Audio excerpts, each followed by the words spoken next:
Hello, it's Simon Zutshi here, and in this property education video, I'm going to teach you how you can work out if a property deal is a good deal. In other words, does it stack up or not? Does it make you money? What kind of return on investment you can get? And by teaching you this, something you can learn to do in just 5 minutes, this is going to save you a huge amount of time. Stop wasting time on deals that are not actually deals. So it's going to be huge value for you. I do hope you like this video. If you do, please like the video. Want to subscribe to the YouTube channel and hit the bell icon to make sure you get notified whenever these valuable videos come out so you don't miss a single moment of this valuable content. Now look, I've been investing in property for almost 30 years now. I've been teaching people like you how to become successful investors for the last 22 years. I can tell you one of the most important things you need to know is how to work out if a deal is a good deal or not, and that's exactly what you're going to learn in this property education video. So let's get started. So the first thing you need to understand when buying an investment property, or if you're controlling a property with a rent-to-rent or purchase lease option, what you need to do is work out, does this property make money for me? If you're familiar with my book, Property Magic, and you know my 5 golden rules, you'll know golden rule number 3 is we only ever take on a property that's going to give us cash flow. So let's start with that. How do we work out what is the cash flow? The cash flow is the profit that we make every single month. So we work out what's the rent and then we take off the expenses. Now, if we have a single let property, the tenants are going to pay all the bills. And as the owner of the property, the landlord, all we're going to pay is the mortgage, the insurance, maintenance, and then if we get someone else to look after it, we're going to have to pay the management to that person. So let's start with, first of all, working out how much can we rent this property for. So let's say we have a 3-bedroom property and we want to rent that out. The way we work out what would it rent for in the current market, we just go online, go to Zoopla or to Rightmove, any property listing website, look for properties for rent in that area. And if this is a 3-bedroom property, it might be a 3-bedroom house, a 3-bedroom apartment. We want to see what will other 3 bedrooms rent for in this area. So we go on, we can look for others currently available, and then we can even call the letting agent who's advertising that property and ask them about the supply and demand. If there are lots and lots of that type of property in the area, maybe the rent they're advertising isn't actually achievable because there are so many landlords, there might be a landlord who's prepared to take a slightly lower rent. However, if those properties are literally flying off the shelf as soon as they come in, they get rented, that would suggest there's a good rental demand. And you'll remember from the 5 golden rules of property investing, golden rule number 2 is we only want to buy properties in an area with strong rental demand. We want to make sure if the current tenants move, we can quickly and easily find some more tenants to come in at a fair market rent. So we establish the market rent by looking at like comparisons, speaking to local letting agents. And if you're investing in an area, you really should get to know what are the rents in that area so you don't have to constantly call agents. You start getting a really good feel for what a property will actually rent for. If you're doing a multi-let, you're renting out individual rooms, you can go onto spareroom.co.uk and look for other rooms in the area and see the range of prices and see what rents are actually being achieved in the area. So you should have a really good idea of what the rental income could be. Now, once we know what the rent is, we need to look at what are the costs, what the expense is going to be. And for most people, the biggest expense you're going to have on a monthly basis is your mortgage. Now that's if you buy a property. If you're doing a rent to rent or you're doing a purchase lease option, obviously it's the amount you're going to pay to the owner. Ideally, what you would pay to the owner would be less than you would pay if you had a mortgage. So we're going to work with the mortgage figure when we're working out the cash flow on a property. Now, I have a very simple rule of thumb, and I want you to write this down. If you're watching the podcast, great. If you're listening, you might want to listen to this again. This is a very simple rule that I really want you to learn and ingrain into your head. So first of all, for every £20,000 of money we borrow at a 6% interest rate per annum, it will cost you £100 per month. Let me say that again. For every £20,000 you borrow, at 6% per annum, and we use 6% because you can probably get a mortgage for less than that, so we're being very conservative here. It will cost you £100 per month interest only. Now, as an investor, we only really want to get an interest only mortgage. We don't have to get a repayment mortgage that you might get when you buy your own home, because we're not the person living there. We're renting this property out. And at the end of the mortgage term, we can either remortgage that property or we can sell it to pay back the borrowing if that's what we want to do. So we get an interest only mortgage. So every £20,000 at 6% per year will cost us £100 per month. So the way we use that, we could work out if we're going to buy a house, and typically we can get a 25% deposit and a 75% mortgage. If we're buying for, say, £200,000, we know we could borrow 75% of that from a mortgage company. So therefore we could borrow £150,000. So if we know how much we're borrowing from a lender, in this case, £150,000, we simply work out how many times does 20,000 go into 150,000? So 150,000 divided by 20 would be 7.5. There are 7.5 chunks of 20,000 in 150. Now we know each chunk of 20,000 cost us £100. So therefore we know that a £150,000 mortgage at a 6% interest rate, interest only, would cost us £750 per month in interest payments. We just take the 150, divide by 20, which is 7.5. 7.5 times 100 is £750. So it's a very quick, easy way to work out on the back of a piece of paper or in your head how much a mortgage would cost you at a very average rate. So now we know how much the mortgage would cost us. If we're doing a single let property, we know the mortgage is not the only thing we're going to pay. We're going to have an estimate for the letting agent, the insurance, etc. And what most investors do, we use a 125% multiplier. So we take the monthly interest, in this case, £750, and we multiply it by 125%. So that would be £937.50. So in other words, that extra amount, that 25%, estimates the management and also the insurance. Now, it's not going to be completely accurate, but remember, this is just a very quick top-level analysis to try and work out, does this property actually make money? It's what we call the break-even point.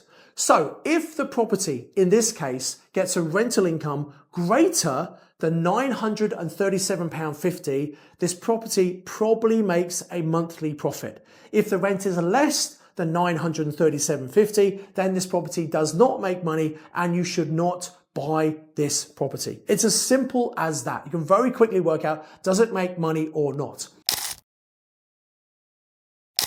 Now, the cash flow is important, but it's not the only thing we want to know. We also want to understand what is the return on investment on this particular property. So let's say we could rent this property, and I'm going to keep the numbers really simple here to make it easy for me. Let's say the rental income on this property is £1,237.50.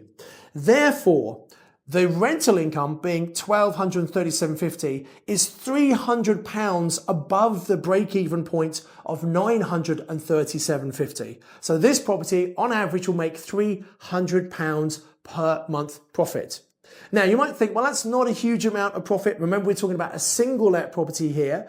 If you had an HMO or service accommodation unit, it might make more like £1,000 profit per month. The way we work out the profit on an HMO, for example, is we take the mortgage and then we add on all of the bills, because you as the landlord are going to be paying all the bills, the gas, the electric, the broadband internet, the council tax, etc. So we'd add those costs on and we estimate those at about £150 per person per room. That works really well for a 4, 5, 6 bed property. If you have a smaller property or much larger property, it won't quite be 150, but it's a really good estimation. Remember, this is just a very top level calculation. So let's go back to our single let property. Let's say we're making £300 per month, and on that property, £300 per month would be £3,600 per annum. Now, I've not really factored in void periods here. I'm assuming that's a fair market rent. There's really good, strong demand in the UK right now. If you have a good property in a good location, you should be able to rent it out pretty quickly. And tenants need to give you notice, so you've got time to advertise to get the next tenants in and agreed, hopefully before the current tenants move. So we're going to assume for the moment, just to keep it simple, that there are no void periods. In reality, you're always going to get some time between tenants, but we keep it simple just for the calculation. So let's assume the cash flow from this property is £3,600 per annum. Now we need to work out the return on investment. How does that return of £3,600 per year compare to other properties? And we do that by working out the ROI. Now, we take the annual profit, 3,600, and we divide it by the initial investment. What did we have to put in to acquire this property in the first place? Now, obviously we had our deposit. In this case, it was 25%, which would be £50,000. We're going to have our stamp duty, which is at least 5%, that'd be another 10,000. And let's assume your legal costs and a little bit of work, cosmetic improvements to the property makes it another £10,000. So in total, your investment is £70,000 up front. We're not talking about a property you've got to do big refurbs to. Again, we're keeping the numbers really simple. So let's say we put £70,000 into this property. So we can look at the return on investment as 3,600 divided by 70,000. And whatever the answer is, we multiply that by 100 to give us a percentage. The higher the percentage, the better the return on investment, the better the deal. So in this case, the return on investment is 5.14%. So just over 5%, and that's pretty average for a single let property around the UK, 5 to 7%. If you're getting over 10%, that's very good for a single let. In London, it might only be 2 or 3% because obviously the prices are much higher there. So now we can look at any property. We can work out, first of all, how much would it rent for? Secondly, understanding how much I could buy it for, how much mortgage would I get, how much mortgage would that cost me each month? Therefore, we can work out the cash flow, and then we can work out the return on investment. That is a way, in literally 5 minutes or less, you can work out, does this property stack up? Does it make money? If it makes money, if it gives you a reasonable return and a reasonable cash flow, then I suggest you put a bit more research into it just to check the location, to see if there's anything else you need to spend on the property. And then you can make a decision, is this a property I want to buy or not? And then obviously you can make an offer on that property. Now here's an interesting little point for you. When we make an offer on a property, we don't want the owner to accept the first offer we make. If they accept the offer, it means we've paid too much money. We actually want them to say no, and then when they come back, we say, okay, that didn't work for you. What would work for you?